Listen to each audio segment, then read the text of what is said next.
Sauve-toi pour ta vie. Hâte-toi de te réfugier. Et nous avions parlé hier que lorsqu'on est en train de se hâter, et quand on dit qu'il faut se sauver, c'est qu'il y a un danger quelque part qui est en train d'arriver. Et quand ce danger arrive, celui qui voit ce danger, il doit avertir les autres pour qu'ils ne puissent pas tomber dans ces problèmes. C'est comme un exemple que je peux donner.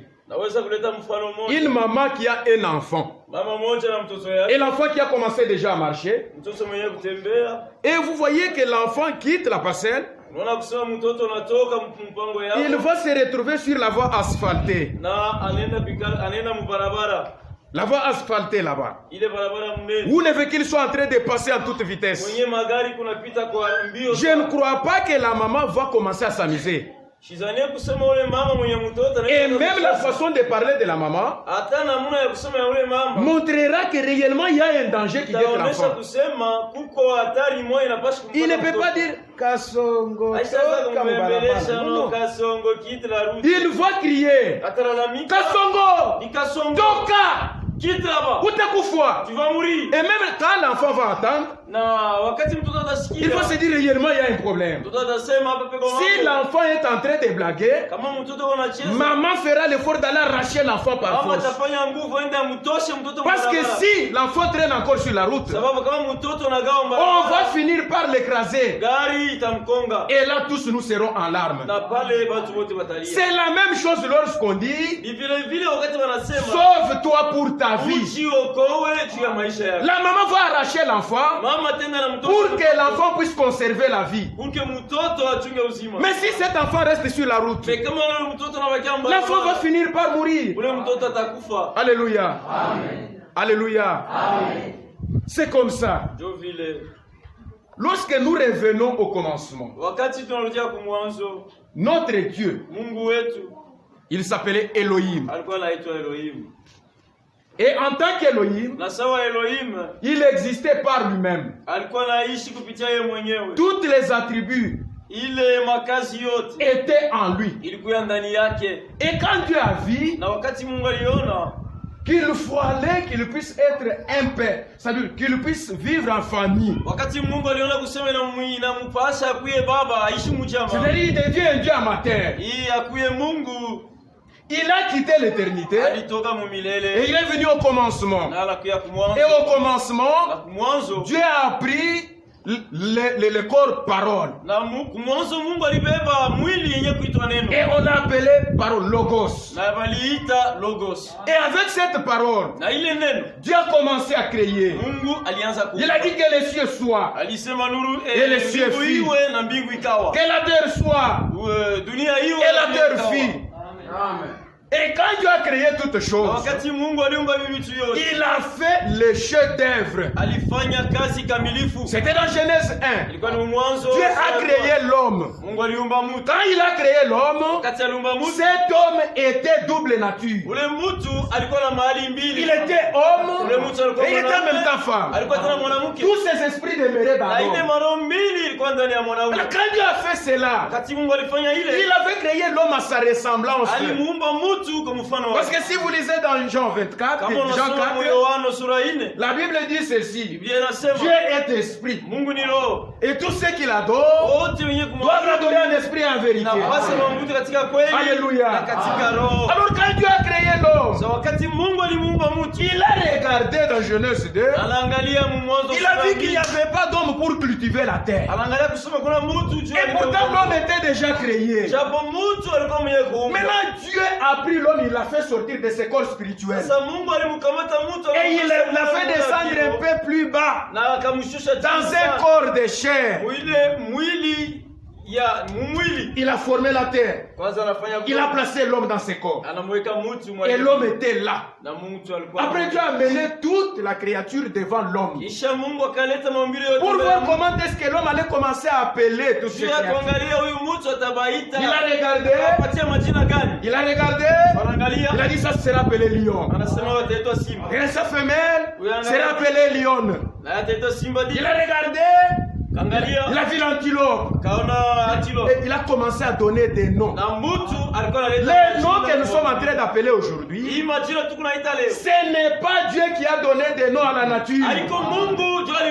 C'est l'homme qui a donné des noms à la nature. Pourquoi? Parce que quand Dieu était en train de créer, les anges étaient à ses côtés. Si vous lisez dans Job 38, la Bible dit ceci, que quand Dieu était en train de créer, les fils de Dieu, les fils de Dieu, les anges du ciel étaient en train de crier, d'acclamer. Quand Dieu dit les cieux soient, et les cieux fit, les anges disaient Alléluia, gloire à Dieu. Dieu criait de joie. Maintenant, quand il a terminé à crier, il a pris maintenant les anges, il a dit descendons, nous allons voir maintenant l'homme. Et pendant cette période-là, Lucifer, qui était aussi l'ange protecteur, était là. Ils sont descendus sur la terre. Maintenant Dieu a vu l'homme. Il lui a dit, cette terre, je te la donne. C'est-à-dire toi, domine la terre, assujettis la terre, remplis la terre, sois fécond. Et Lucifer était là. Quand ils sont rentrés au ciel, Dieu était là comme chef du ciel. Et Lucifer a regardé au ciel, c'est Dieu qui règne. Il regarde sur la terre, c'est l'homme qui est en train de régner. Et maintenant, moi, je n'ai pas de place. Et pourtant, c'est nous qui étions créés même avant l'homme. Mais l'homme qu'on vient de créer tout de suite, Dieu lui donne la postérité de la terre pour qu'il puisse être maître de la terre et régner sur la terre. Non, non, non, ce n'est pas possible. Je dois faire quelque chose. Et si nous lisons dans la Bible, dans Ézéchiel 28, la Bible dit ceci. Vous allez les lire. On n'a pas le temps de lire tout ça. La Bible dit ceci, que Lucifer était un ange protecteur. Il était parfait en beauté. Il était revêtu de pierres précieuses. C'est-à-dire il était beau. Non, Lucifer est beau. Et à cause de cette beauté-là, il a eu l'orgueil dans son cœur. Il a dit, moi aussi, je mérite d'être adoré. Moi aussi, je peux avoir une portion de terre ou bien de ciel. Je vais faire un coup d'état à Dieu. Comme ça, les anges vont commencer à m'adorer. Et quand cet orgueil est entré dans le cœur de Lucifer, Dieu a regardé, voici Lucifer était déjà corrompu. Et Dieu dit, Michael, projette cet homme-là par terre. Et Michael est venu. Il a combattu. Il a combattu. Et il a projeté Lucifer. Quand Lucifer s'était rébellé, il avait séduit aussi un quart d'ange. Et ces quart d'anges, ce sont là que nous appelons des démons. Ils ne se multiplient jamais. Ils demeurent le même nombre qui s'était révolté là-bas.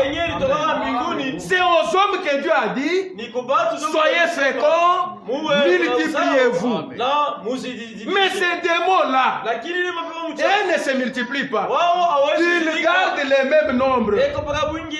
Ce sont ces démons-là qui sont en train de nous tourmenter aujourd'hui. Et quand on les a chassés du ciel, ils sont venus établir leur QG dans les heures. C'est là que Satan a établi son QG. Ils sont là-bas. Parfois il descend et il retourne là-bas. Il descend et il retourne là-bas.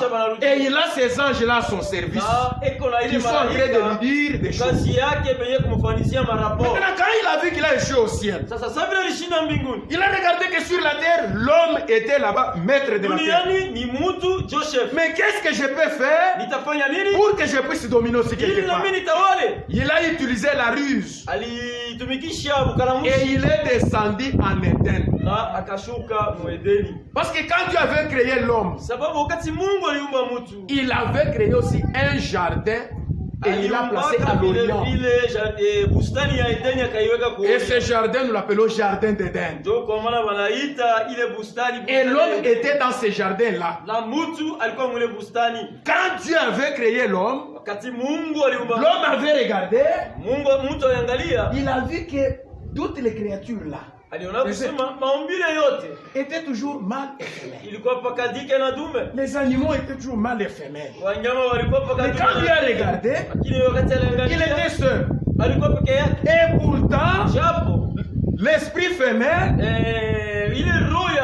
était en lui. Maintenant, quand Dieu l'a fait quitter dans le corps spirituel et l'a placé dans le corps de chair, cet esprit ne se laissait plus voir. On voyait seulement l'homme. Quand Dieu a vu que l'homme était en train de s'inquiéter en lui, il a dit il n'est pas bon que l'homme soit seul. Je lui ferai une aide semblable à lui. Dieu est venu, il a endormi l'homme. Il a pris sa côte. Il a renfermé de la chair. Et il a fait sortir l'esprit féminin qui était en lui. Et il a placé cela dans ses corps qu'il avait fabriqués. Maintenant, quand il a réveillé l'homme, l'homme a regardé. Et par révélation, l'homme a dit, voici cette fois-ci, c'est-à-dire toutes les fois-ci, il n'y avait pas de semblable à moi.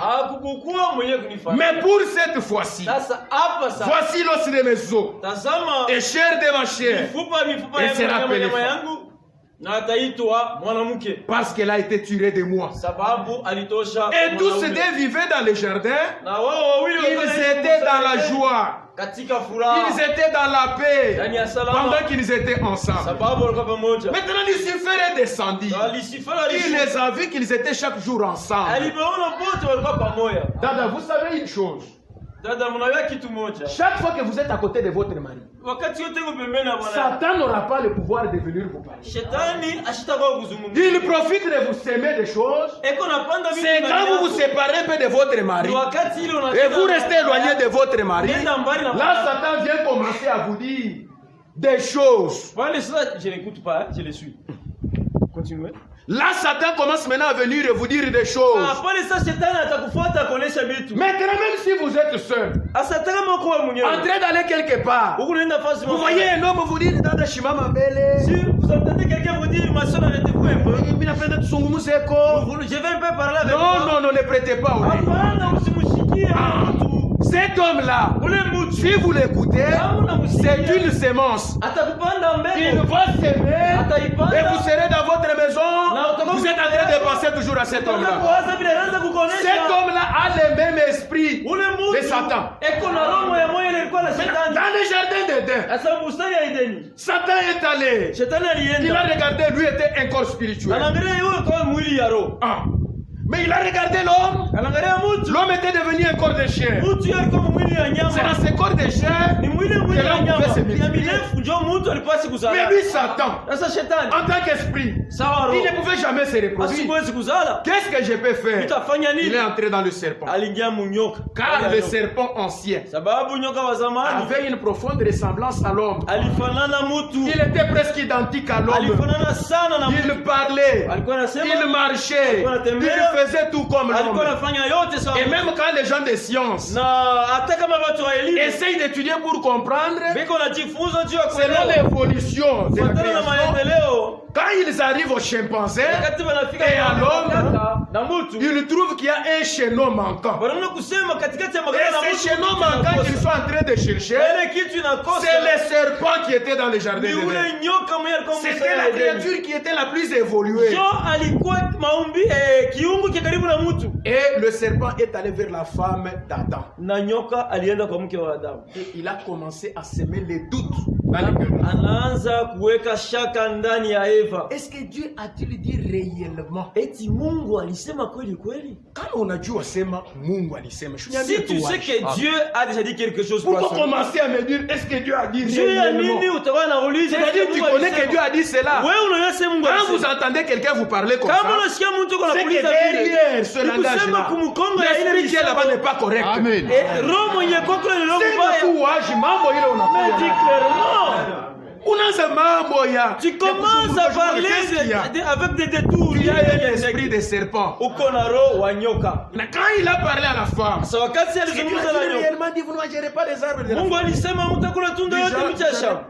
Et la femme a dit, Mwanamke anasema Dieu a dit, Mungu alisema de tous les arbres qui sont ici, muimiti yote yenye kuwa hapa nous mangerons. tutakula. Mais quant à l'arbre de la connaissance du bien et du mal, Lakini kwa mti ya nous kujulisha ne mema na mangerons mabaya point, nous hatutakula, n'y toucherons point. hatutagusa. Car les jours que nous mangerons, Sababu siku ile ces jours-là tutakula même nous mourrons. ni siku ile tutakufa. Et quand le serpent entendit ça, Na wakati a dit, nyoka alishikia, non. hapana, Dieu sait. Mungu anayua. C'est-à-dire le serpent Nikusema shetani savait ce que Dieu sait. alijua vile Mungu alijua. Dieu sait Mungu que anajua. les jours que vous allez manger, Sema siku yenye vous mtakula serez aussi comme des dieux. mtakuya sa Mungu. Connaissant les biens et les mal, Mtajua vizuri na vous vibaya. allez aussi créer Na comme Dieu. mwe mtaumba sawa Et Mungu. le serpent, à force de paroles, Na nyoka mkusema vya mingi il a séduit la femme d'Adam. anatongoza bibi wa Ils wengine wa ont Adamu. commis Na l'adultère. balitembea Et busharati. depuis ce temps-là, Na tangia le pale serpent a laissé sa sémence dans la femme.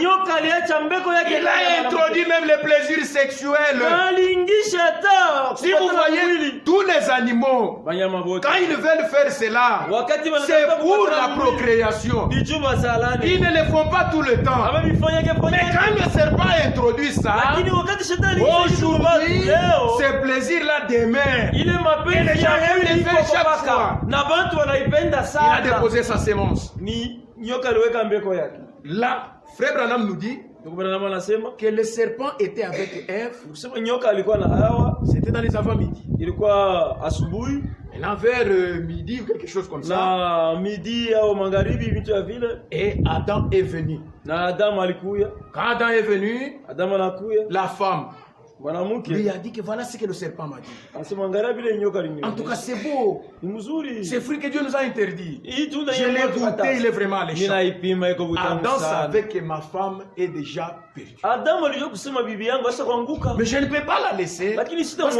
sitamwacha une partie de moi. sababu yeye ni Lui kipande aussi yangu. est allé avec sa femme. Yeye na yeye anatembea na bibi Il a yake. déposé aussi sa Yeye sémence. na yeye Adamu anaacha mbego yake pale. C'est ainsi que les deux semences ont commencé à évoluer. Ndio vile ile mambego mbili ilikuwa inaendelea. Le jour de la naissance, Siku ya kuzalika voici c'était des jumeaux.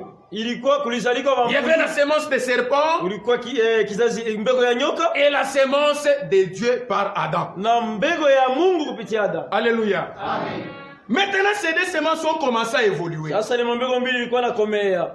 Caïn, comme il était du malin, Sasa vile Kaini alikuwa wa shetani, il a tué son frère Abel. anaua ndugu yake Abel. Parce qu'Abel avait fait une bonne offrande à Dieu. Sababu Abel alitolea sadaka nzuri kwa Mungu. Et lui a tué son frère. Ye anamuua. Maintenant, à la place d'Abel, Sasa kwa fasi ya Abel, Dieu a donné à Adam un autre fils du nom de Seth. Mungu anapatia Adamu mtoto mwingine jina lake Et Seth. Seth a commencé à donner aussi, à engendrer des enfants. Na Seti vile vile naye alikuwa anaanza kuzaa. Et ces enfants commençaient à se suivre. Na wale watoto walikuwa wanafuatana vile. Arrivé à un certain moment, Kufika wakati à moja, la 7e personne, mtu wa saba c'était Enoch. ilikuwa ni Enoch. Dieu l'enleva. Mungu akamnyanyua. Et Enoch alla au ciel. Na Enoch akaenda kumbili. Enoch donna naissance à Methuselah. Enoch akazala Metushela. Et Methuselah donna naissance à Lémec.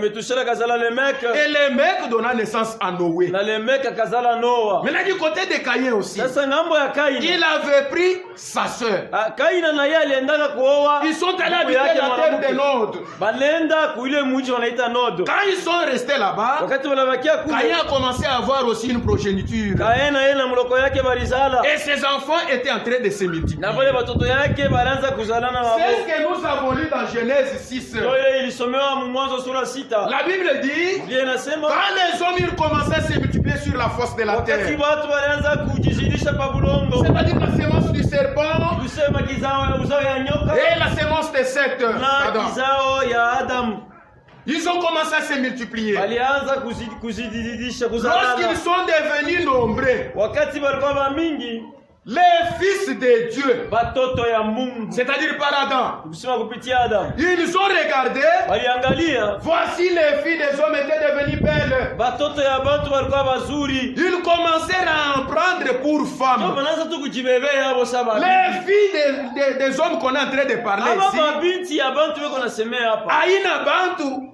sawa vile batoto ya Seth hapana. ce ne sont pas déjà comme les enfants de cette Les filles des hommes dont il est parlé dans la Bible, hapa mabinti ya bantu vile nasemea, c'était les filles du serpent. balikuwa ni mabinti ya nyoka, Quand vous lisez ya nyoka. dans Genèse chapitre 1, Kama unasoma Mwanzo sura ya kwanza, la Bible dit ceci, Biblia inasema que chaque sémence kila mbegu se reproduit selon son espèce. ijizale au ijidike kufuatana Donc na Dieu jina. ne veut pas le mélange. Mungu asipende mbegu ya kuchangana. Mtoto nyoka anakuwa anapatana na mtu, Le serpent qui vient s'accoupler avec il commence à produire quelque chose du mélange. anazala kitu moja. Et cela avait irrité l'Éternel. Ndio kile kilishirikishaka Mungu. Quand Dieu a vu cela, Wakati Mungu aliona hilo, lorsqu'ils ont commencé à donner naissance aux wakati enfants, walianza kuzala batoto, la méchanceté était grande sur la terre. baya ilizidi pa Et dunia. Dieu Na regarda, Mungu anaangalia, voici la terre était corrompue. tazama dunia yote iliharibika. Il n'y avait plus l'espèce qui était pure. Hakuna uzao yenyewe ilikuwa takatifu. Là, toutes choses étaient mélangées. Pale bintu bilichangana. Et l'Éternel s'irrita au Na ciel. wa milele akakasirika kumbingu. Et quand il a regardé, Na wakati il a anaangalia, trouvé que parmi tous ces gens-là, anaona kusema katikati ya wale il y avait watu, quand même un juste homme. kuyaka kwa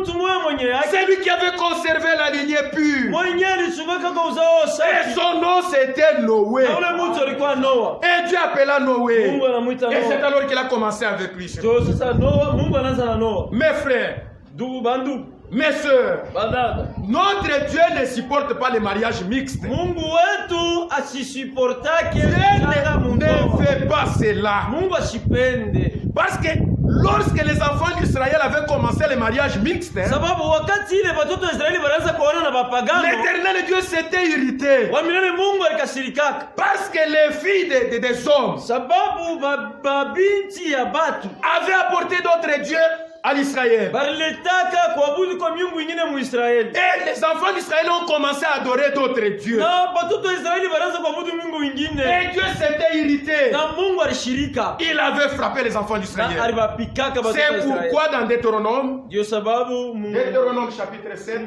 kumbo la Torati on peut le lire. usome. Deutéronome chapitre 7. Kumbo la Torati sura 7. On peut commencer à partir du verset 2.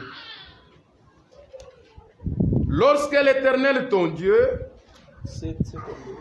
verset 2.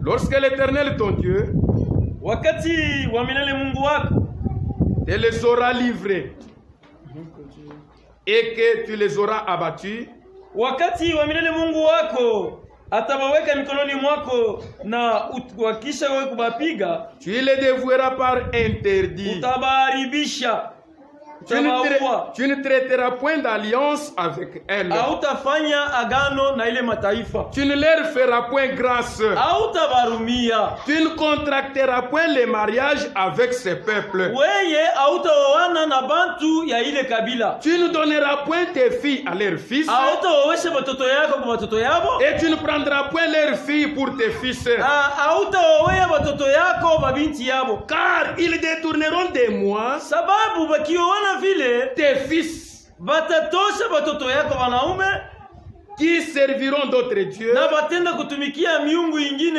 Et la colère de l'Éternel s'enflammerait contre vous. Kama vinafanyika vile, kasirani ya wa milele itakuwa juu yenu. Il te détruirait promptement. Na wa milele Mungu atakuharibu pale pale. Voici au contraire comment vous agirez. Tazameni namna gani mutabatendea. Allez les gars. Amen. Vous renverserez leurs autels. Mutabomola madhabahu yao. Vous briserez leurs statues. Mutavunja masanamu yao. Vous abattrez leurs idoles. Na ile maidoli yao wala mastatu vous brûlerez au feu les images taillées. Na ile mapicha yote mutaichoma. C'était la loi de l'Éternel. Jo sheria wa milele. Dieu ne voulait pas Mungu akupenda que les enfants d'Israël puissent aller épouser dans le monde, bende bakawe mdunia, ou les hommes du monde awa batu mdunia viennent épouser les enfants d'Israël. Parce qu'en faisant cela, ils amèneraient les enfants d'Israël à l'idolâtrie. Si vous lisez dans Deutéronome 6, la Bible dit ceci. Écoute Israël. Moi l'Éternel ton Dieu, je suis l'unique Dieu. Tu m'adoreras de tout ton cœur. Tu m'adoreras de toute ton âme. Tu m'adoreras de toute ta force. Tu n'auras point d'autre Dieu que moi. Dieu veut que nous puissions l'adorer lui et lui seul. Mes frères, ne croyez pas que vous êtes riches. Nous sommes avec vous ici. Nous adorons la parole de Dieu. Nous vous prêchons ces choses chaque jour. On vous dit que Dieu ne veut pas les mariages mixtes. Mais tu sors là derrière la maison, tu croises une Philistine, tu croises une Cananéenne, parce qu'elle est belle de visage, tu lui dis à côté, je t'aime, je vais t'épouser. Maintenant, qu'est-ce que nous pouvons faire? Dans notre église, on n'acceptera pas que je t'épouse. La seule chose que tu peux faire, toi fais seulement semblant comme si tu étais notre soeur.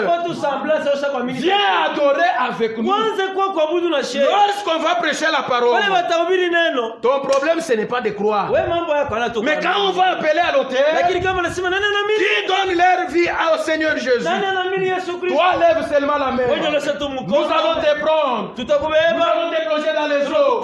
Et après quoi, je vais t'épouser et nous allons former les couples. C'est bien. Tu crois que tu nous as menti. Un homme peut-il mentir Dieu? Tu peux nous tromper nous. Mais tu ne tromperas jamais Dieu. Parce que ce péché que tu fais là, un jour ça va te rattraper. Il y a des frères qui avaient fait cela. Mais aujourd'hui ils sont en train de pleurer. Quand vous faites ces péchés là, attendez-vous que Dieu va vous frapper. Tôt ou tard vous allez pleurer. Vous donnerez raison à Dieu. Ou bien toi sœur, puis va là-bas, il y a un Philistin qui te croise à côté. Il te dit, dada, uko mzuri sana. Quoi? Toi tu ne vois pas que c'est le fils du serpent. C'est un palier. La Bible dit que tu n'auras pas de mariage avec cet homme. Quand il commence ces histoires-là, mwambie tu asema acha mchezo. Mimi niko mtoto wa Mungu. Écoutez, nous sommes les fils et filles du grand roi. Vous ne devez pas faire outrage à la royauté. Wewe mtoto wa mfalme, unaenda kuichika un esclave. Anakubeba parce que kuna franc. Parce qu'il a l'argent. Enda kuweke kunyumba. Unaanza kuchamrisha sauti ya Mungu. Unachamrisha kanisa ya Mungu. Banaanza kusema ba mu verite. Njoo ba mu verite hapa. Tunabebeka vya bure. Et toi tu fais ça. Tu penses que l'Éternel va te laisser? Non. Comme tu as fait cela, Dieu finira par te frapper. Même si aujourd'hui tu peux être dans la paix, tu peux t'endiner, tu peux danser, tu peux être dans la paix, mais un jour le feu de Dieu va t'atteindre. Alléluia. C'est ce qui était arrivé. La Bible dit que quand les fils de Dieu virent que les filles des hommes étaient devenues belles, ils commencèrent à en prendre pour femmes. Ce n'était même pas le mariage. On appelle ça le mariage libre. Bouabala, comme il est dit. Le mariage libre. En lingala on dit yakatofanda. Hakuna kunipa makuta. Mais tu cales tout. Ce que vous faites là, ça s'appelle impudicité. C'est le péché devant Dieu. Et vous répondrez devant Dieu pour ça. C'est ce qui était arrivé. Ils ont fait ces choses. Et les filles ont commencé à se farder. Elles étaient devenues belles. Elles s'enjolivaient. Écoutez mes frères. Si vous lisez dans Genèse, chapitre 1, je pense au verset 31. La Bible dit ceci. Quand Dieu créa toutes choses, il a regardé. Après il dit, voici toutes choses étaient très bonnes. Donc ce qui est très bon est parfait. On ne peut plus ajouter quelque chose ni retrancher quelque chose. Quand vous commencez à prendre des fards, vous les sœurs, vous allez payer les vous mélangez les choses pour que vous puissiez. Quel est l'esprit qui te pousse à faire ça? C'est l'esprit de Dieu ou c'est l'esprit de Satan? Tu as des chevelures. Tu n'es pas chauve. Unaenda kuuza mameshi. Tu vas payer le mèche. Unaanza kulitwika. Tu commences à mettre à la tête. Wewe unakaraka na kichwa bunene hivi. Toi tu as une petite tête. Unakuwa na kichwa angalia bunene. Unakuwa na kichwa sawa nini? Munene sana. Tutakuita huko popi. Mais on va t'appeler comme mannequin ou une personne. Voilà. Donc on ne sait plus t'identifier. C'est comme un frère qui posait la question un jour à la soeur. Dada. Je voulais vous demander un peu quelque chose. Nini frère? C'est quoi frère? Imaginez que uko na mimba. Tu es grosse. Unaenda l'hôpital. Tu vas à l'hôpital. Unazala katoto. Tu vas mettre au monde katoto kabien. Kenye kupakala vernis kumankuche koto. Vous mettez au monde un enfant qui a ses doigts. Kasha kupakala rouge à lèvres kumilomo. Avec des rouges à lèvres. Na mesh kukichwa. Avec des mèches à la tête. Kasha kuipakala na beaveru. Kasha kupika na hivi au. Utafurahiwa sana utapika mikono. Tu vas acclamer Seigneur la joie. Dis merci Seigneur. Tu m'as donné une belle fille. Dada anasema il est sinimloge. Ah. Unasema ni buloji. Maintenant quand toi tu fais là. Maintenant pas on l'a vu faire. Aina buloji? Aina buloji. Si tu lis dans Galates. Si vous lisez dans Galates. Chapitre 3. Sur la tête. La Bible dit. Bible inasema. Galates dépourvu de sens. Galatia batu wenyewe akili na qui vous a fasciné? Nani alimiloka? Après avoir commencé par l'esprit. Ulianza mukiro. Vous voulez finir maintenant par la chair. Sasa unaanza kusha. Wewe ulikuwa dada ule tunaanza kuonesha watu sema Jehova baba yetu. Seul qu'on présentait au monde. Si nous devons parler de nos sœurs. Si nous comment tunapenda kusemea baba. Si nous devons parler des enfants de Dieu, on ne pouvait jamais citer 2-3 personnes sans qu'on puisse te citer toi. Mais aujourd'hui, tu te retrouves dans le monde. C'est ce que nous trouvons dans le monde. On entre dans l'église, nous trouvons les mêmes choses dans l'église. Vous sortez dans l'église, les mêmes choses qui sont dans l'église sont également dans le monde. Ça c'est différent si quoi? Où est la différence? Si toi tu es semblable au monde et que le monde est semblable à toi, vous êtes identiques. Ukasema tutenda kumbingu. Ule dada wa pale na yana weka kama meshi. Anasema kama ule dada wa mameshi ule anaingia kumbingu. Na mimi tengi. Alléluia. Uko frère uko na shie. Tu es notre frère ici. Tu es en train de commettre ces histoires là. Mais uko unafanya kenye unakunywa pombe. Tu vas boire. Unasharatika. Tu vas commettre la criminalité. Unafanya bujanja. Tu vas faire la malice. Kisha unarudia mdimanche. Tunaanza kuimba sema tutenda kumbingu.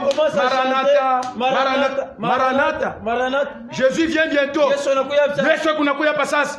Ile maisha huku nafanya enjoy ile maisha. Ile Yesu anakuambia sema unichunge maana anafanya ile maisha njoo tena kumbingu. Unarilanda. Tu te trompes. Tu es en train de te tromper. Utabakia. Tu vas rester. Aujourd'hui, l'Écriture nous dit sauve-toi ujiokoe. Sauve-toi pour ta vie. Ujiokoe juu ya Il y uzima a yako. encore du temps. Wakati ingali. Acha ile bujanja, Cesse ta malice. acha ile bukulukulu. Cesse ta Umwamini malicité. Mungu. Et crois au Seigneur Toa Jésus. maisha yako kwa Mungu. Donne-toi à Kristo. Et Dieu va t'aider. Na Mungu atakusaidia. Alléluia.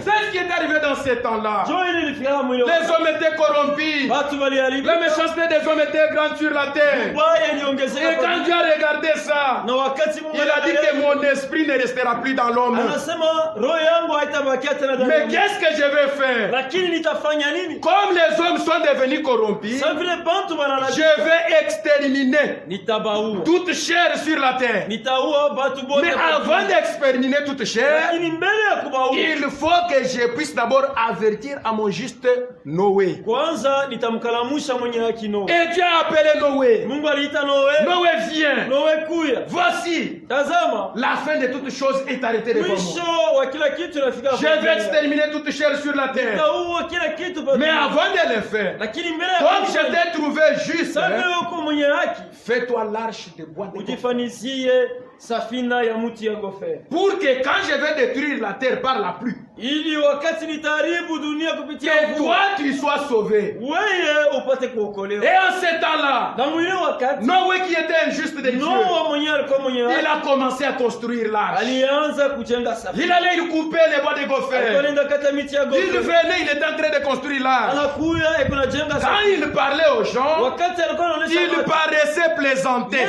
Watu wanaanza kuwa nasema nafanya miza. Bantu walikuwa namchekelea. Il pensait qu'il était en train de s'amuser. Huyu baba ni buse kunaanza kumwangaisha. C'est ce monsieur, c'est la démence qui vient avec la Et démence. Noé était en train de construire. Noa alikuwa anajenga. Quand il a terminé l'arche, Wakati anamaliza safina, Dieu lui a dit, Mungu dis alimuonyesha aux hommes uonesha watu qu'ils viennent entrer. bakuye bengie Pour qu'ils conservent leur vie. ili wachunge uzima yao. S'ils n'entrent pas dans l'arche, Kama baingie quand il msafina, va commencer à pleuvoir, wakati mvula itaanza kunyesha, bale bote watakuwa nje ya safina. tous ceux qui seront en dehors, Batakufa. ils mourront. J'imagine que pendant que Noé est en train de construire l'arche, Nasani wakati Noa alikuwa anajenga parce que Dieu lui safina, avait donné même des mesures sababu Mungu alimpachaka qu'il fallait utiliser pour construire l'arche. juu ya kujenga safina. Et il y avait aussi des imitateurs à côté là Na kulikuwa na vile qui vile construisaient wakufuatilisha. leur arche aussi. Bo pale walikuwa wanajenga na bote Mais ils n'avaient pas la révélation lakini de ce que Dieu avait dit à Noé. ya kile Mungu alimuonesha. Ils ont fait cela. Walifanyaka ile. Ils ont commencé à imiter. Walianza kufuatilisha. Ceux qui se moquaient de Noé se moquaient de lui. Wale walikuwa wanamchekelea bali. Mais lui, Noé, son problème c'était de faire ce que Dieu lui avait Lakini dit. mambo ya Noa ilikuwa kutimiza mapenzi ya Mungu. C'est pourquoi mon frère, Kwa maana ndugu yangu, ne regardez pas à ce monde. usiangalie dunia. Nous sommes en voyage. Shetu ni musafari. Nous ne pouvons pas regarder ce qui nous entoure. Atuangalie venye kutuzunguka. Quand nous sommes dans un train en train de voyager, Wakati tuko mgari tuko na safiri. il y a beaucoup de gars. Kuko magari ya mingi. Il y a des gens, Kuko batu. vous voyagez avec eux, Venye mko na safiri. vous arrivez à Likasi, Unafika Likasi. il descend à Likasi. Wanashuka Likasi. Oui.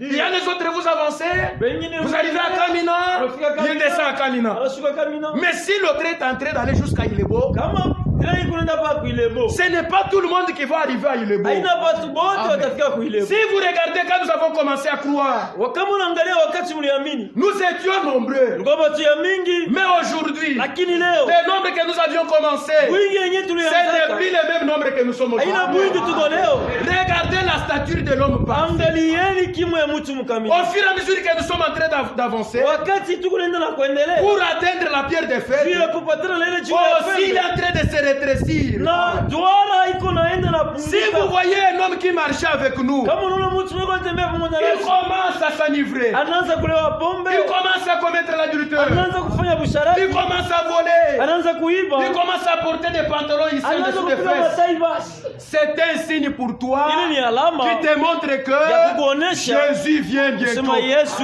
eko nakuja sasa. Parce que Sababu cela vous montre que ile kuna kuonesha dans kusema un futur très proche, mu kipande kidogo Dieu va détruire cette terre. Et pendant qu'il construisait, les gens étaient en train de se moquer de lui. Il se disait, il est malade. Et qu'on a fiché wakati yake kwenda kulima mashamba. Et qu'on a jenga hapa safina sema kutakuwa mvula. Il est en train de faire l'arche ici croyant pensant qu'il va pleuvoir. Depuis que Dieu avait créé le ciel et la terre, il n'y avait jamais plu. Et dire aux gens que la pluie va tomber, c'était quelque chose de mystérieux. Et nous aussi aujourd'hui, la parole de Dieu nous dit que Jésus est allé au ciel, nous préparer une place. Lorsqu'il aura terminé à préparer une place, il viendra. Il ne va plus piétiner la terre. Nous allons monter à sa rencontre et nous allons partir au ciel. C'est une chose qui n'a jamais existé. Quand vous dites aux hommes que nous allons monter, nous allons partir au ciel, ils nous demandent, mais vous allez partir avec quoi? Nous n'avons pas d'avion. Nous n'avons pas de fusée, mais c'est lui qui nous a promis. Il nous a dit que quand il va venir, nous allons monter à sa rencontre. Ce qui va nous faire monter, c'est quoi? C'est sa puissance qui est en nous. Ça sera comme un aimant. Lui, le grand aimant vient au-dessus, et nous allons monter à sa rencontre pour aller dans la gloire. C'est ce qui est arrivé ce temps-là. Et les gens étaient en train de se moquer de Noé. Alléluia. Pourquoi est-ce qu'ils se moquaient de Noé? Parce que leur cœur était mauvais. Comme leur cœur était mauvais, ils ne pouvaient pas comprendre la parole de Dieu. Lisons dans Jérémie, chapitre 17. Jérémie chapitre 17, verset 9. La Bible dit ceci. Le cœur de l'homme, le cœur est tortué par-dessus tout. Et il est méchant. Qui peut le connaître? Moi l'Éternel, j'éprouve le cœur et je sonde le rein. Le cœur de l'homme que vous voyez, tout homme qui n'a pas encore donné sa vie à Christ, son cœur est mauvais. Il peut venir chez toi. Ta femme prépare la nourriture.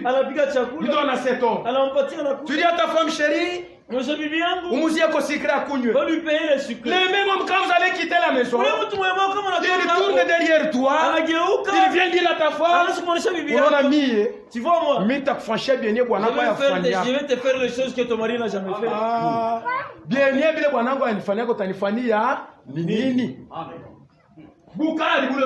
Le foufou que on mange ensemble avec mon mari. Les désirs que j'ai besoin, je les reçois chez moi. Mais qu'est-ce que tu vas me donner que mon mari ne m'a jamais donné?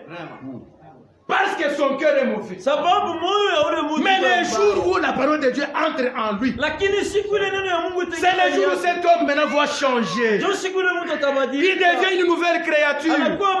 Là, il commence à regarder tout ce qui est faux. Il le met dehors. C'est pourquoi Paul disait, tout ce que j'ai regardé comme un gain, tout ce que j'ai voyé comme bénéfice, je les ai regardés comme une perche à cause de l'excellence de Christ. Kama unapatana na Mungu, tu auras des sentiments de Christ. Tu auras la vie de Christ. Tu seras le sel du monde. Tu seras la lumière du monde. Et le sel a une propriété. Et ce sel, quand quelqu'un mange le sel suscite souvent la soif. Utasikia hamu ya kunywa maji. Et si tu es réellement le sel, les voisins qui t'entourent auront soif de la parole de Dieu. Mais demande-toi depuis que tu as crié jusqu'aujourd'hui. Mais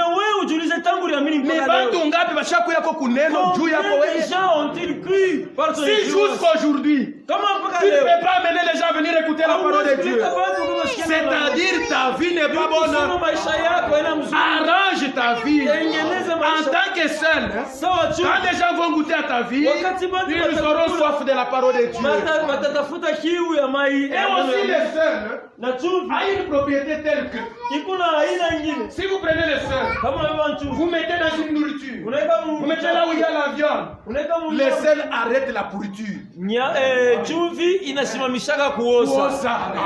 Et si tu es un fils de Dieu, les seuls du monde, là où il y a la pourriture, si toi tu arrives là-bas, cette pourriture va s'arrêter. Si cette pourriture cherche à continuer, il t'a quoi parce que toi tu es le seul. Alléluia. Que Dieu vous bénisse. C'est ça. Le cœur de l'homme est mauvais. Il n'y a pas quelqu'un qui peut changer le cœur de l'homme. L'unique personne qui peut changer le cœur de l'homme, c'est Dieu seul. Et Dieu ne change pas. Mais qu'est-ce qu'il fait? Dieu ramène seulement ce qui a été. Quand Dieu nous a créés, il savait qui étaient ses enfants. Et nous avions en nous la vie de Dieu. Avant même le commencement.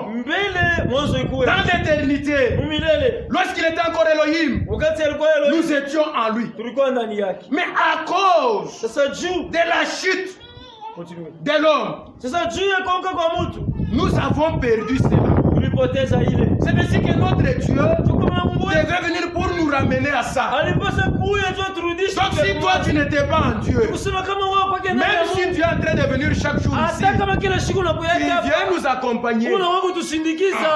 Le jour va arriver où tu vas aller à ta destination. Comme c'était le cas pour Judas Iscariote. Alléluia. Amen.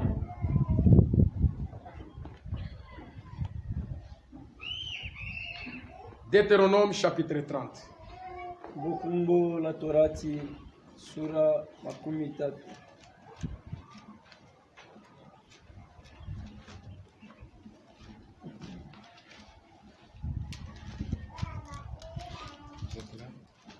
Deutéronome chapitre 30 verset 19.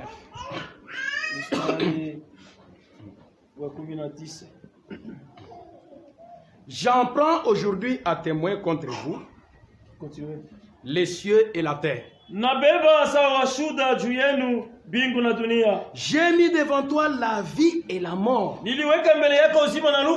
la bénédiction et la malédiction. Mais moi Dieu, je te dis, choisis la vie, afin que tu vives, toi et ta postérité. Alléluia. Amen. Notre Dieu a mis devant nous des chemins. Il y a le chemin de la vie. Il y a le chemin de la mort. Mais par amour, comme notre Dieu ne veut pas la mort d'un pécheur, comme Dieu ne veut pas la mort de celui qui meurt, il nous conseille dans sa bonté, dans son amour, choisis la vie pour que tu puisses vivre. Mais dans la plupart des cas, l'homme fait toujours le contraire de ce que Dieu lui montre. Alléluia. Dans ces temps-là, Dieu avait trouvé le juste Noé. Il lui a dit de construire l'arche. Quand Noé a construit l'arche, Dieu lui a dit, va dire aux gens que je vais détruire la terre. Tout celui qui veut conserver sa vie, il vient entrer dans l'arche. Mais quand il parlait, il paraissait plaisantant. Les gens se moquaient de lui. Ils ne savaient pas qu'il y avait un danger qui s'approchait. Quand Dieu a vu cela, il a dit à Noé, comme les gens ne veulent pas écouter, va maintenant prêcher aux animaux. Noé est allé, il a commencé à crier dans la forêt. Vous les animaux, venez entrer dans l'arche, parce que l'Éternel Dieu va détruire la terre. Venez, il y a un danger qui arrive. Ce qui m'étonne, L'homme qui a l'essence n'a pas reconnu la parole de Dieu. Mais les animaux qui étaient dans la forêt ont compris qu'il y avait un danger qui arrivait. Ces gens-là qui étaient insensés, ils pouvaient voir un lion et une lionne venir passer là où il y avait des gens, sans attaquer ni les bêtes, sans attaquer ni les hommes. Ils vont jusque dans l'arche de Noé. Quelques temps après, on voit l'agneau, brebis. Il est en train de venir. Mâle et femelle. Ils entrent dans l'arche. Les gens voyaient cela. Mais ils étaient aveuglés. Quelques temps après, ils voient l'antilope qui était dans la forêt. Mâle et femelle. En train de venir, ils entrent dans l'arche. Tout cela s'est passé sous les yeux des gens. Les gens voyaient cela, mais il leur avait manqué quelque chose. C'était le discernement des choses les meilleures. Ils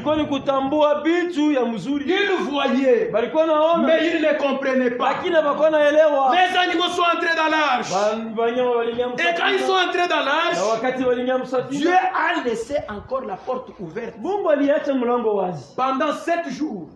Comme Dieu nous a accordé aussi les 7 âges de l'église. Ce sont les âges le message. Dieu a laissé 7 jours de grâce. Le 7e jour, Dieu regarda et dit ça va. Je vais maintenant descendre. Et Dieu descendit sur la terre. Il prit la clé et il ferma lui-même la porte. Et quand il avait fermé la porte de l'arche, il partit avec la clé. Pourquoi Dieu avait fait cela? Parce qu'il savait que si je laisse la clé à Noé, quand les gens vont commencer à crier, peut-être que ce sont ses gendres, peut-être que ce sont ses belles-mères, ses beaux-pères, Noé, aie pitié de nous, ouvre-nous quand même la porte. Il va faire comme si lui était un homme qui était tellement pitoyable plus que moi. Il va ouvrir la porte pour que les gens puissent entrer. Et comme il en est ainsi, moi-même je pars avec la clé. Et quelques temps après, les enfants de Caïn qui étaient là-bas, les enfants du serpent, ils étaient tellement intelligents. Écoutez, les enfants du serpent sont très malins. Vous n'êtes pas rusés comme les enfants du serpent. Ils sont très rusés. C'est pourquoi quand même la Bible dit fuyez l'impudicité. Il ne faut pas marcher avec des mauvaises personnes. Dieu sait que ce qu'il dit c'est la vérité. Un petit loup anaweza kukula mkondoro wa mnene ule wa mafuta. Ushiwazie que weko mjanja unapita watoto wa shetani. Ne pense pas que tu es plus malin que les enfants du diable. Et pendant cette période-là, ils pouvaient regarder là-bas dans les airs. Na mwile wakati walikuwa wanaangalia mpepo. Chia tuone mvula ta. Dia ton nous voyons rien yake akitembea mzuri. Donc Noé, et pendant cette période de 7 jours-là, ils ont commencé à dire à Noé. Ils pouvaient venir même toquer à la porte. Viens Noé. Viens Noé. Viens Noé. Viens Noé. Tu es là dedans. Mais il fait très chaud là-bas. C'était une façon de se moquer de Noé. Mais Noé dans cette arche, sa femme pouvait lui poser la question. Est-ce que réellement Dieu a dit qu'il va pleuvoir? Parce que ça semblait être douteux. Kama ni Mungu alisema, unakuwa 7 jours tu kuna kufanya kitu. Pourquoi il y a maintenant 7 jours? Pourquoi est-ce qu'il ne pleut pas? Mais Noé, dans son cœur, il était certain que ce que Dieu a dit, il exécutera promptement. J'ai fait selon la parole de Dieu. Et Dieu ne ment jamais. Il va exécuter sa parole. Ces jours-là, le 7e jour, ils ont regardé. C'était comme des blagues. Quand vous la il commençait à pleuvoir. C'est Noé ici. C'est comme s'il avait raison. C'est ce qu'il avait dit là. C'est comme s'il avait raison. Quelques temps après, une autre goutte. Je vous dis, les écluses du ciel, l'abîme de la terre, c'était ouvert. Vula inaanza kunyesha. Et il a plu pendant 40 jours et 40 nuits. Pendant cette période-là, il y avait même des bébés qui n'ont jamais fait du mal. Mais pour Dieu, être sauvé, que tu sois bébé, que tu sois vieux, que tu sois jeune, la solution pour ces temps-là était d'entrer dans l'arche. Amen. Si tu n'es pas dans l'arche, quand il commencera à pleuvoir, on n'a pas choqué kukufwa. Les bébés étaient morts. Les vieux étaient morts. Les jeunes étaient morts. Ils ont fait tout ce qu'ils pouvaient faire. Ils sont tous morts. Parce qu'ils n'avaient pas écouté la parole de Dieu. Aujourd'hui, la parole de Dieu nous dit, sauve-toi pour ta vie. Hâte-toi de te réfugier. Si aujourd'hui, tu ne te sauves pas, tu vas mourir. Il y a un danger qui arrive. Alléluia. Amen. Que Dieu vous bénisse. Amen. Lorsque la pluie a commencé et que les gens étaient décédés, il y a eu seulement 8 personnes qui étaient sauvées. Noé, ses 3 fils, les femmes de ses fils et la femme de Noé. Au total, ils étaient 8. Pour toute la terre. 8 personnes seulement furent sauvées. Maintenant, quand ils sont sortis de l'arche, ils ont commencé encore à se multiplier. Maintenant, à travers Sem, c'est là que naquit Abraham. Nous avions déjà parlé de ça hier, que Abraham était le fils de Térak. Et Térak avait eu 3 fils. Il avait eu Nakor, il avait eu Aran et il avait eu Abraham. Aran avait eu pour fils Lot. Et c'est Lot était avec son grand-père. Maintenant, le temps arriva où Térak chercha à quitter maintenant Chaldée pour aller à Caran, en Canaan. Il prit Abraham. Il prit Lot. Parce que le père de Lot, Aran, était décédé. Et il prit aussi la femme d'Abraham, Sarai, qui était sa demi-sœur. Et ils partirent pour Canaan. Quand ils sont arrivés à Canaan, ils marchaient ensemble. Térak mourit. C'est alors que Dieu vint maintenant pour parler à Abraham. Là, c'est dans Genèse 12. Il dit à Abraham, je suis l'Éternel. Je t'ai apparu. Va-t'en de ton pays, de ta patrie, de la maison de ton père, et va-t'en loin de tes frères. Moi, Dieu, je te bénirai. Je ferai de toi une grande nation. Tu vas dans le pays que je te montrerai. Et comme Térak était déjà décédé, et qu'Abraham était resté avec l'autre, ils ne pouvaient que marcher ensemble. Ils ont commencé à marcher. Ils sont partis à l'Égypte, après ils sont revenus encore.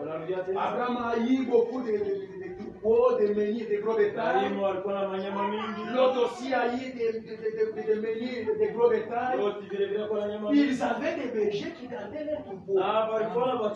Mais comme Dieu n'avait pas appelé l'autre, il fallait qu'ils se séparent. Maintenant il y a eu querelle entre les bergers de l'autre et les bergers d'Abraham. Comme Abraham était le fils de Dieu, c'était un homme pacifique. Il a dit à l'autre, qui est mon frère, qu'il n'y ait pas de problème entre moi et toi. Voici la plaine et vaste. Choisis où tu vas aller. Commence-toi le premier. Des fois, il perd même ses droits. C'est à Abraham qu'on avait dit d'aller dans ce pays. Mais quand il est allé avec l'autre, il lui a dit, choisis où tu voudras. Les côtés qui vont rester, moi je vais y aller. Qu'il n'y ait pas de querelle entre eux. L'autre a regardé du côté de Sodome. C'était une plaine qui était comme un jardin. C'était vraiment arrosé. Et il a dit, certainement ici, mes brebis seront bien nourries.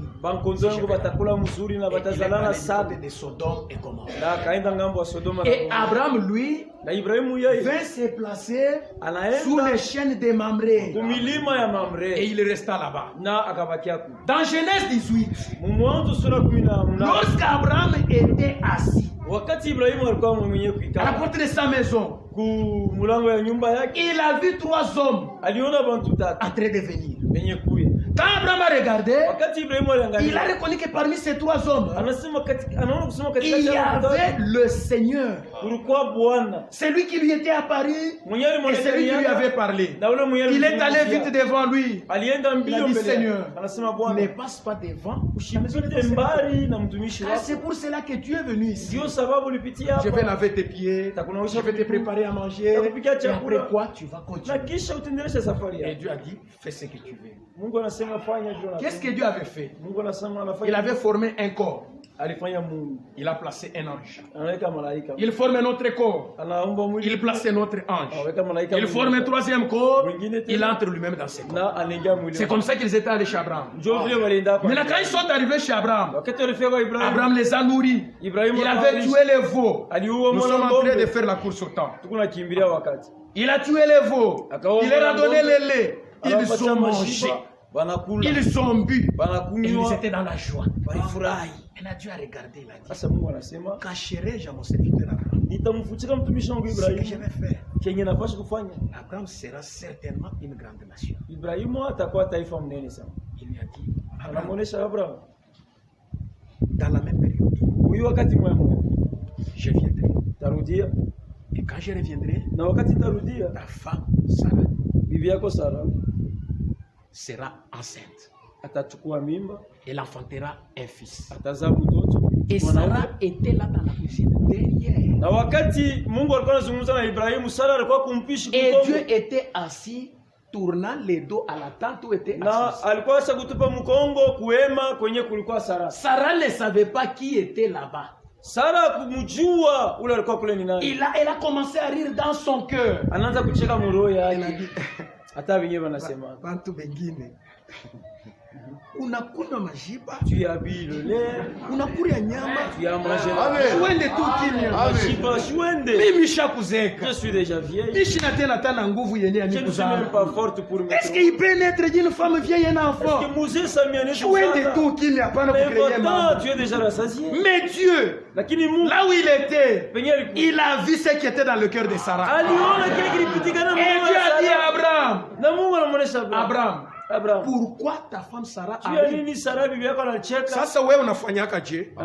La femme de ton frère a fait quelque chose. Unaenda kumuattaquer, unaanza kumsema. Tu vas attaquer la femme de ton frère. Non, Dieu n'a pas fait ça. Amen. Quand Sarah avait commis une erreur, Dieu a dit à Abraham, pourquoi ta femme Sarah a ri?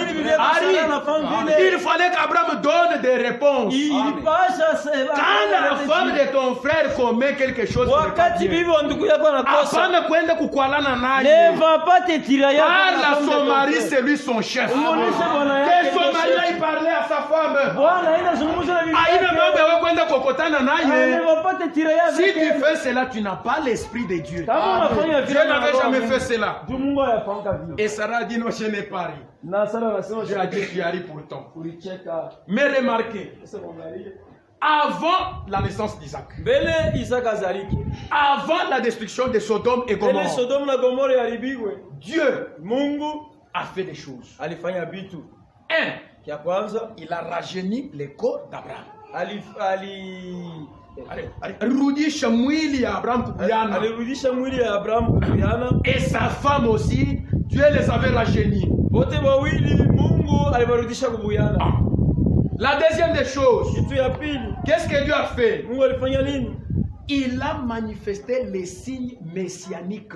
Alionesha alama ya Masia. Qu'est-ce que les signes messianiques? Alama ya Masia nini? C'est le discernement des pensées. Ni kutambua mawazo. Dieu a découvert ce qui était dans le cœur de Sarah. Mungu alitambua kinyi kinafanyika mu moyo wa Sarah. Et il n'y a que les élus qui savent reconnaître ces signes-là. Alors quand Dieu a fait ça, Abraham a reconnu que réellement c'est Elohim.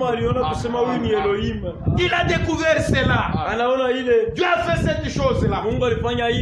Et avant la destruction de Sodome et Gomorrhe, Dieu a manifesté ces signes-là. Et du temps où Dieu parlait avec Abraham, ils ont commencé à sortir. Pendant qu'il parlait, Dieu a dit à Abraham, tu vois les hommes qui sont en train de partir. Ils vont pour détruire Sodome et Gomorrhe. Le péché de Sodome est arrivé jusqu'à moi. Les cris de ce péché est grand devant moi l'Éternel. Je les ai envoyés pour voir si réellement ce que j'entends est exact à ce qui se passe à Sodome. Les anges sont partis et Abraham a commencé à intercéder. Parce qu'il savait qu'il y avait son frère Lot qui était là-bas. Seigneur, je sais que toi tu es juste. Tu ne peux pas tuer les justes et les justes. S'il y a 50 justes, tu vas tuer. Dieu a dit, je ne tuerai pas. Mon Seigneur, je continue un peu à te demander. Parce que s'il y a 45 justes, tu vas tuer. Dieu a dit non. Je continuerai à te parler. S'il y a 40, est-ce que tu vas tuer? Dieu a dit non. S'il y a 30, Dieu a dit je ne tuerai pas. S'il y a 20, Dieu a dit je ne tuerai pas. Et Abraham dit, Seigneur, je ne te parlerai que cette fois-ci. Mais s'il y a du juste, est-ce que tu vas tuer? Dieu lui a dit non, je ne tuerai pas. Et Dieu s'en alla. Et Abraham rentra. Les deux hommes arrivèrent à Sodome et Gomorrhe vers le soir. C'est ce que nous avons lu dans Genèse chapitre 19. Quand ils sont arrivés, Lot était là-bas dans la ville. Quand il les a vus, il est allé devant eux. Il s'est prosterné la face contre terre. Et il a dit, mais Seigneur, parce que lui c'était un croyant religieux. Mais Seigneur, ne passez pas chez vous. Venez s'il vous plaît parce qu'il se fait déjà soir. Restez chez moi. Et demain vous allez partir. Les anges ont refusé. Et l'autre ne savait pas ça. Écoutez mes frères. La Bible dit ceci. Exercez l'hospitalité les uns envers les autres. Car en faisant cela, quelques-uns d'entre vous ont logé même les anges dans leur maison. Même s'il est en lambeau chez toi.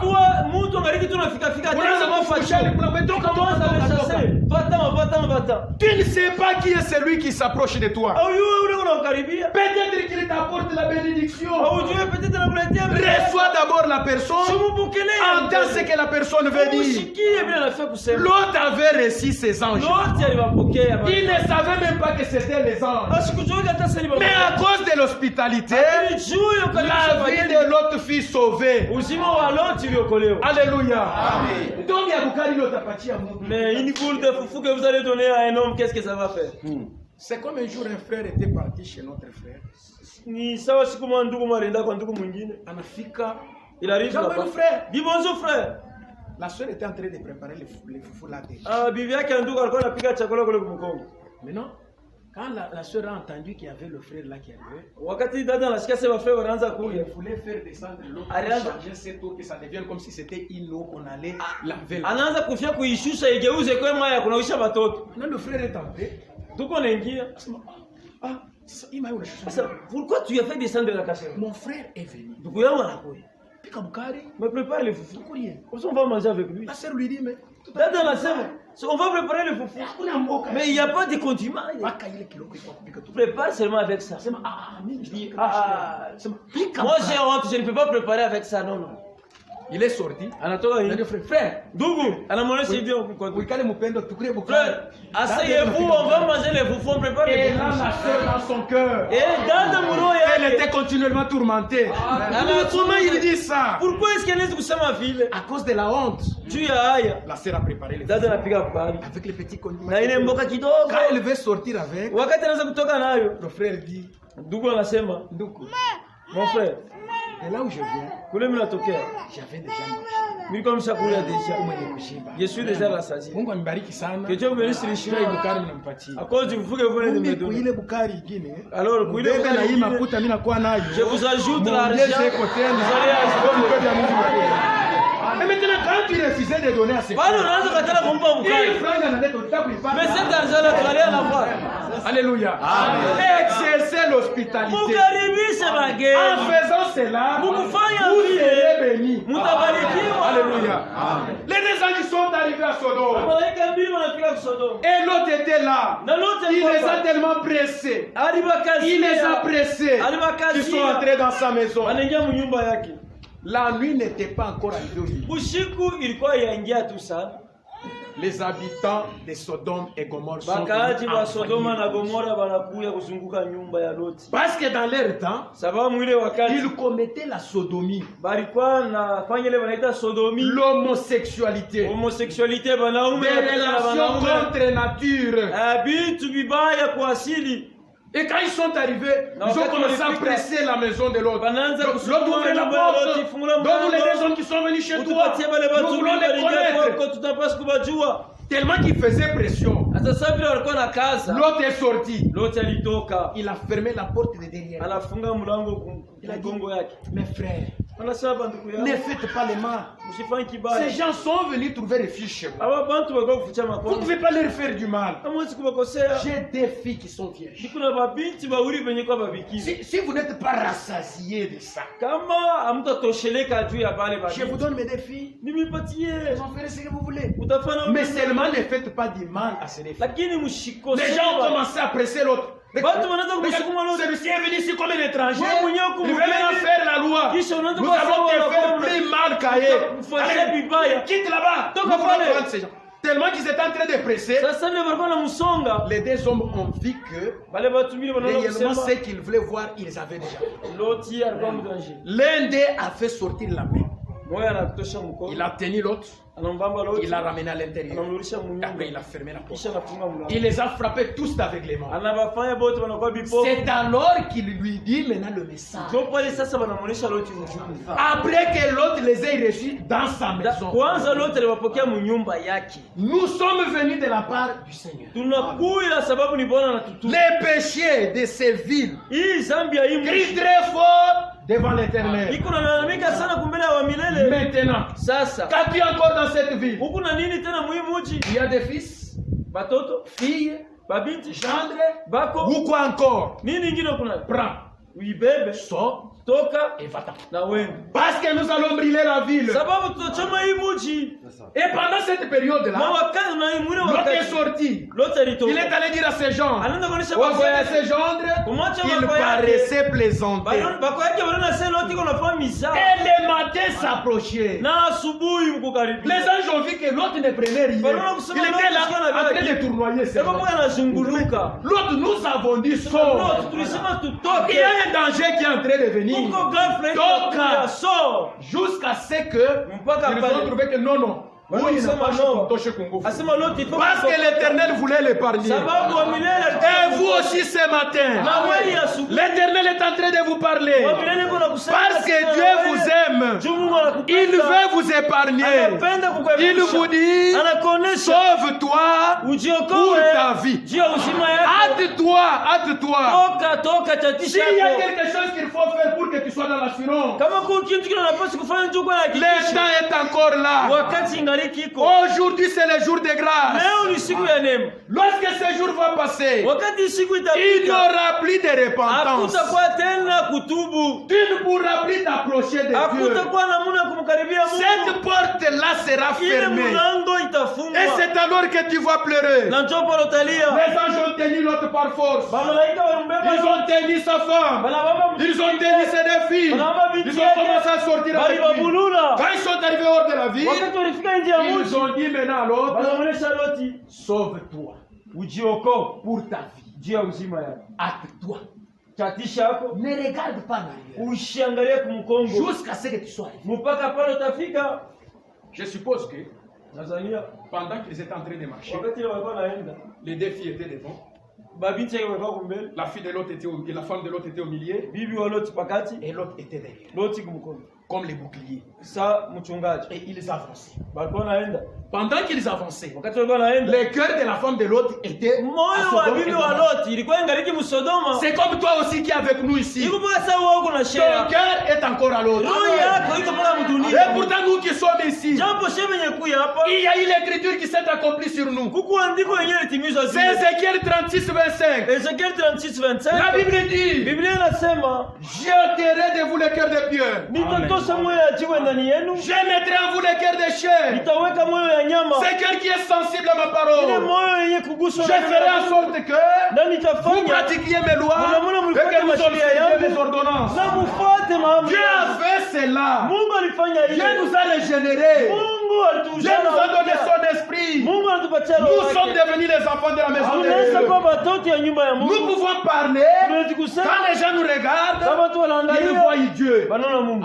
Quand nous marchons, Wakati tunatembea quand les gens nous regardent, watu wanatuangalia ils voient Dieu. wanaona Mungu. C'est comme ceux qui étaient en Antioche. Ndio kusema vile walikuwa wale Pour wakuu. la première fois qu'on les appelait Kwa chrétiens, maana ya kwanza ce n'est pas parce qu'ils s'habillaient bien. haina juu wanaanza Ce n'est kufanya pas bien. parce qu'ils étaient vêtus en veste comme je Haina le juu suis. walikuwa na ngoti Mais ce qui a sahihi. fait qu'on les appelle chrétiens, Lakini kile kilifanya parce waite qu'on a vu Wakristo le même esprit de Christ ni sababu wanaona na était sur Wakristo. ces gens d'Antioche. Ilikuwa yule ya wale Et on leur a watu. dit, Na ces walimuonesha gens-ci, ce sont les gens de cet homme-là hapa Christ. ni watu ya ule Et Kristo. on les a appelés les Na chrétiens. waliwaita Toi Wakristo. aussi, Na wewe vile vile. si tu portes le nom de Dieu, Kama unabeba jina ya nous Mungu. avions eu hier Tulisoma jana. que quiconque prononce le nom de Yeyote l'Éternel, mwenye kutaja jina ya qu'il milele s'éloigne de l'iniquité. ende mbali na maovu. Et la femme de l'autre, son cœur, Na mke wa était attaché à Loti Sodome, ilikuwa isha au plaisir du monde. kubitu ya dunia. C'est lui qui vit dans les plaisirs. Ule mwenye Est kuishi mort quoique vivant. mapenzi ya dunia ni mwenye Si kufa. l'amour du monde est encore en vous, Ama mapenzi ya il dunia est ni mwenu. impossible que Dieu entre dans ton Iko cœur. nguvu Mungu aingie ndani ya moyo wako. Alléluia. C'est ce qui est arrivé. La femme de l'autre avançait, Bibi wa Loti mais alikuwa elle anaenda pensait mbele. au plaisir de Lakini Sodome. alikuwa anawaza Sodoma. Oh. Huko ni kutoa tu kulinda. Atuoro nous Hakuna avons. hata Il muziki. n'y a pas de musique. Il n'y a pas de famille là-bas. Huko sawari kwenye tu kulinda. Atuoro nous avons. Hakuna hata mafeti. Il y a pas de Kule fête. tunaweza kufanya kwa maota no. Tunaweza kucheza na dansi. Habina. Il n'y en a pas. Huko kwenye kutoa tu kulinda. Atuoro nous allons. Bon, kama mimi nashikia vya kusema hapa mimi napenda nenda nikanao kwa mapesi. Si je vais me baigner dans une Mimi tenda kuna piscine mais kama. j'irai me baigner dans une Les gens sont devenus insensés. Bantu wanaweza kuwa